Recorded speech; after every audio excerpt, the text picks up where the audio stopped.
My name's Rob Ryder, speaking out of West Cornwall. This is maybe the last video I'm going to do a while on issues, because as I've said in a video a couple of videos ago, I'm trying to arrange about 10, maybe a dozen conversations with Patrick Quanton regarding personal health and life balance. That's kind of my main focus at the moment. Obviously, I've done a lot of videos dissecting my own book on the monetary system, which I may continue to do, but there's only so much you can do, really, because I don't think it's a complicated subject. People make it complicated when it isn't. So I'll stick with the health stuff with Patrick. And this is a book I wrote with Patrick a while back, A Conscious Humanity, Morality, Freedom and Natural Law, which was an attempt to simplify the human condition. So just a little understanding of what was this about. I mean, I go into the book, I've had an inkling something was wrong since I was about 15 the last year in school. That's a long story I go into the book, but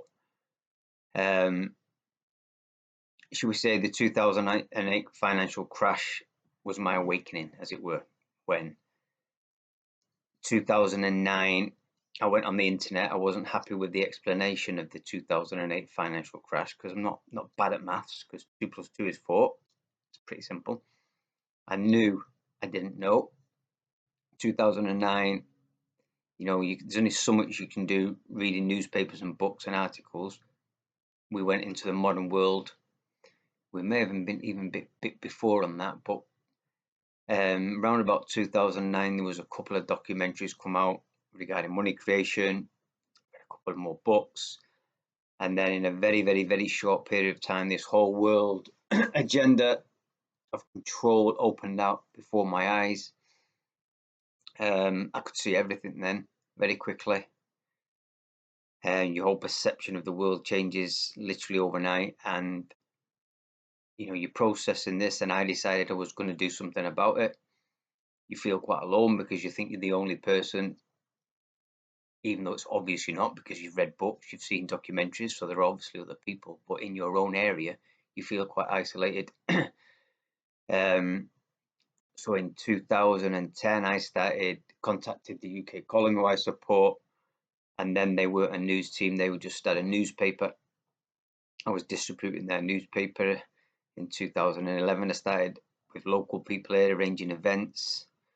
Over the years we've given out over 100,000 leaflets, tens of thousands of UK Column newspapers, plus now the Light newspapers, many events, all sorts of stuff. And my understanding when I first come into this was that there was an enormous spiritual awakening and political awakening happening on this planet for humanity. It was almost its time. There was going to be this mass awakening, and we'd come into this new age of peace. And the 2012 kind of nonsense I believe was a psychological operation. There was a lot of nonsense about at the time. I didn't have a lot of understanding of psychology and spirituality then, so I took a back seat initially regarding the 2012. Thought it was quite interesting. Didn't really know what was going to happen, but nearer the time I just thought, it's just going to be another day and there's nothing going to happen there. A lot of people had got disappointed when nothing happened, and I know the urgency to do stuff kind of faded. The little groups kind of fell apart a little bit. People went their own ways. With me and a few hardcore people, we continued doing events, talks, mainly focusing on health, the monetary system. And one thing I always felt, that because I knew there had to be another financial crash, I felt whatever was going to go on around that would be what would instigate a mass awakening. But as the years gone by, it was more a hope than a belief, should we say. I just couldn't see where this was coming from, but you thought, well, we need an event to kickstart that, to open people's mind up. Then obviously we had the lockdown. I was going around 6 weeks before the lockdown, warning people that this was a psychological operation to reconstruct the economy of the world through the green agenda mainly and other things. And obviously they've got lots of things planned that we don't know about. It's above our pay grade, so we're kind of guessing a little bit. But I had high hopes that the lockdown, and the more tyranny, the more hopes I had that might stimulate an awakening and an awareness that something's seriously wrong in a big portion of humanity. It obviously did wake a small amount of people up, nowhere near big enough to obviously make any positive changes in the world, because things are getting worse and worse and worse. Their agenda is just bulldozing its way through everything, as we can see now with all the problems in England. So I'm thinking is, over the years, my belief in a spiritual awakening has been more out of hope than belief. And that's where I'm at now. And I think it's more important, really, to focus on your own individual health. That's why I've worked a lot with Patrick over the years, because if you're not healthy in body and mind, then you don't serve any purpose anyway. Because we need to become independent, as opposed to what the system is really about, is dependency. So yeah, I don't see any. Let me just look around. Do you see any sign of a great spiritual awakening? If you look at my video about the £6 trillion debt, nobody cares. It's a sad state. So I've kind of not even thinking about any type of great, you see these memes going around, they're going to got the great reset, we've got the great awakening. I don't even get involved in that anymore. I think we're building ourselves up. I think it is what it is. It will be what it will be. At the end, if you go back to my other video, Quiet Revolution, Mark Passio has always said, and he's right, what brings about freedom is a higher level of morality. Morality is based on becoming conscious, becoming aware. So the basis is awareness and consciousness. And then the more people decide to take the moral path, the more freedom we'll have. Simple as that. But unfortunately, too many people are utterly mind controlled into their cult. Whatever your cult is, politics, religion, spirituality, science, culture, whatever your cult is, the cult of culture. I see it everywhere, and I see with that becomes the apathy. So I've kind of, my intensity to do stuff in the external world with waking other people up just isn't as intense as it used to be. I think you can only give information to people who are willing to listen, and then even most of them won't do anything. So it's neither either here than there now. The Great Awakening not even really. It's how can I get through whatever's coming? And we don't know exactly what's coming, how it's going to affect all of us as individuals. But I think more of us need to be looking at our own individual lives. How can we get through this? And obviously, again, this is why I work with Patrick. The first thing, if you haven't got your health, how can you become independent? Or try to become independent from this system of insanity. I mean, every day I even tell myself I'm an utter complete moron, but I can't get out of it. The system, you can't get out of it. It's insane. You go to work today, to what? Car broke down. Well, I'm working to earn money. You pay your bills, you fix the car, you've got nothing, so I might as well have stayed at home. But we still do it because of this insane debt slavery. Utter insanity.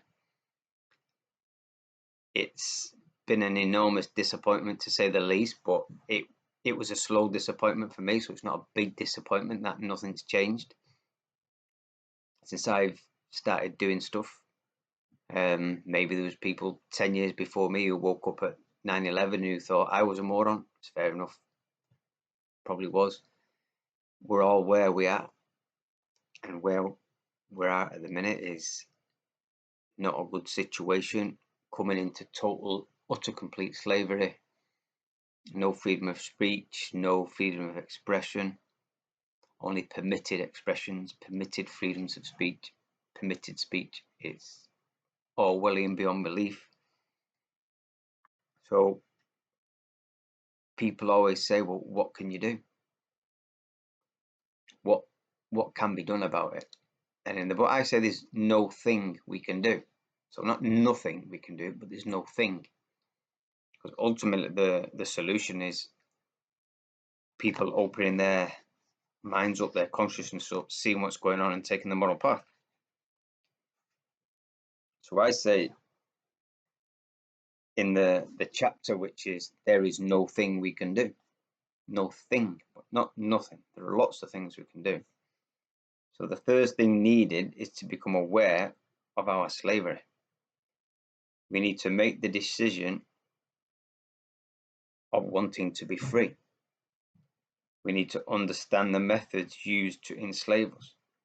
We need to understand our own role in our slavery. We need to unpick our slavery bit by bit.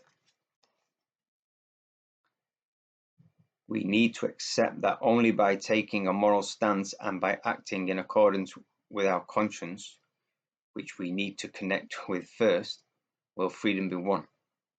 We need to use nature that is within us as our guide. So then these 4 steps here I put down: overcome ignorance with awareness, overcome immorality by becoming moral, by connecting to the heart and your conscience, overcome fear by taking action, take deep breaths and do something, no matter how small, overcome apathy in the same way you overcome fear. And if you decide to do nothing, do not complain. A lot of people complaining, do nothing. And that's my little end part of my end chapter. Patrick's part of his end chapter is, because it's all about, like I said, the more conscious people become and aware of who they are, what's going on around them, then we can start to get onto this path that Mark Passio talks about, the path of freedom, which will come about by people behaving in a moral way, doing what's right. And it's, people say not causing harm or loss. I always say not causing deliberate harm or loss, you know, because accidents happen. But first you've got to become conscious. And most people in the world don't believe in freedom. They claim they do. But what then they'll say, oh, you can't do this, or you can't say that, or you have to do this, or you have to do that. So you don't believe in freedom then. Most people do not believe that we have natural freedom, that we are individual sovereign human beings. Most people don't understand that. They believe in freedom on their terms, with how they view the world. You're either free or you're not. Now, we all agree you can't deliberately cause harm or loss to another person. Let's, you know, how do you define harm or loss nowadays in this politically correct world? That's another issue for the moment, but anyone with common sense would know what harm and loss means. And then people then who choose to live different ways, nothing to do with each other. People should live how they want to live. It's got nothing to do with anyone, how other people live, as long as they're not imposing their views and their behaviors on you. Simple as that. So we have to become conscious. A conscious humanity will allow groups of people who voluntarily join together to live the way the group see fit. So we talk about the group there.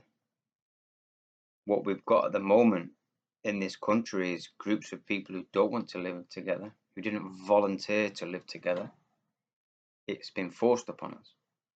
Right? So there's no freedom, let's be clear about that. A living group, a community within a conscious humanity will allow every individual to live the way that individual sees fit.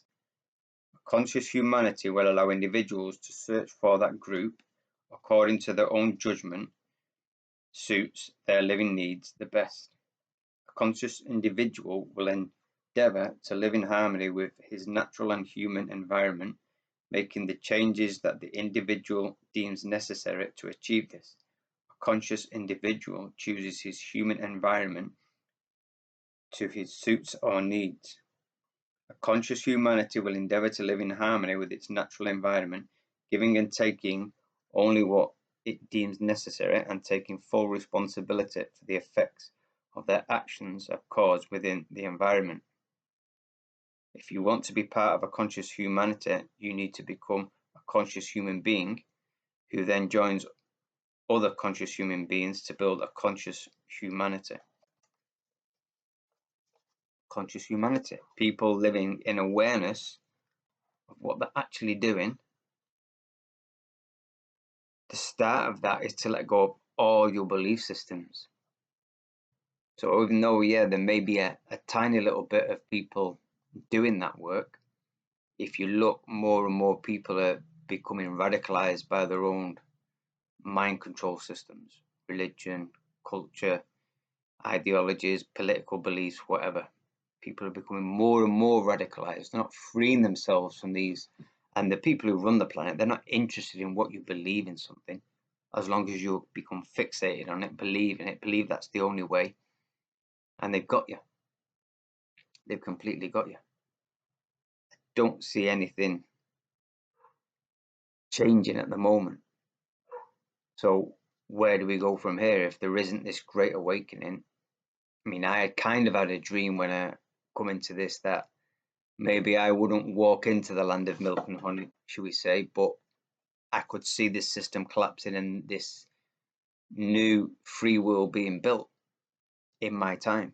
I would have been happy with that, you know, come to the end of my life, I can done what I've done, I've played in my little part in freeing humanity, but I do not see that happening. So my mindset is now, how can I become selfish now and look at me and my family and friends and the people who want to be around me? How can we get through whatever happens? And nobody knows what's going to happen because nothing's predictable.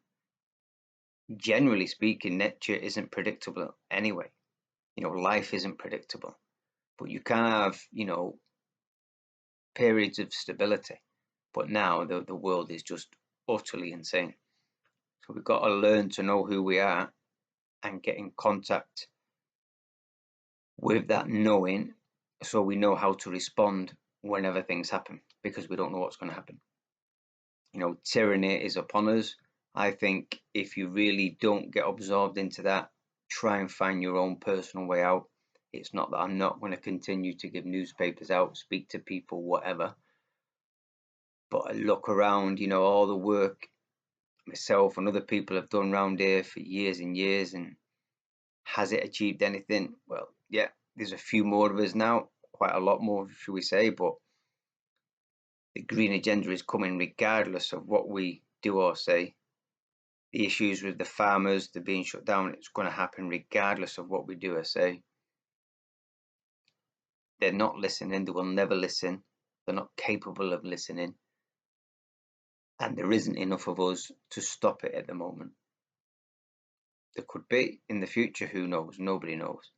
But this dream of this great grand awakening, I just don't see it.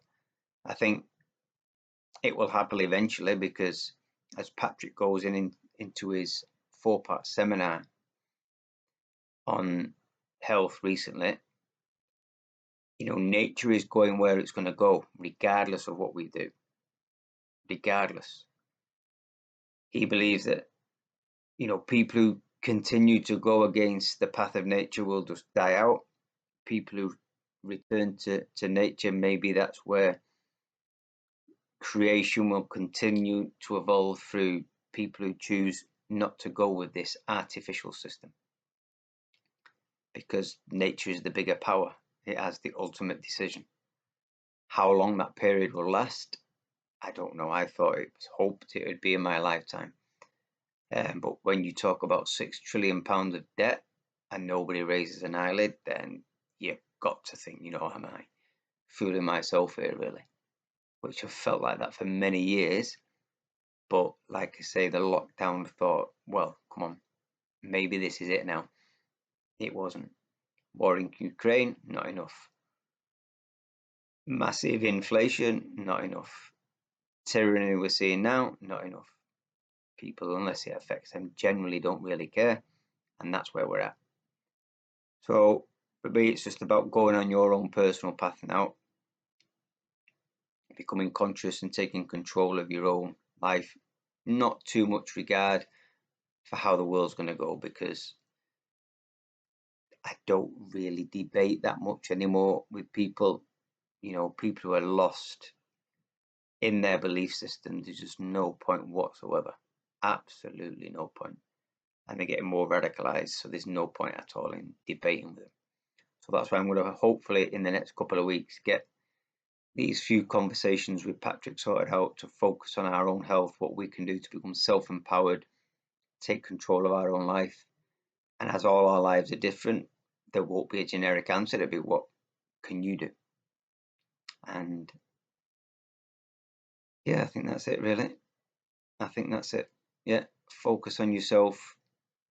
Just keep speaking your truth, but just focus on yourself.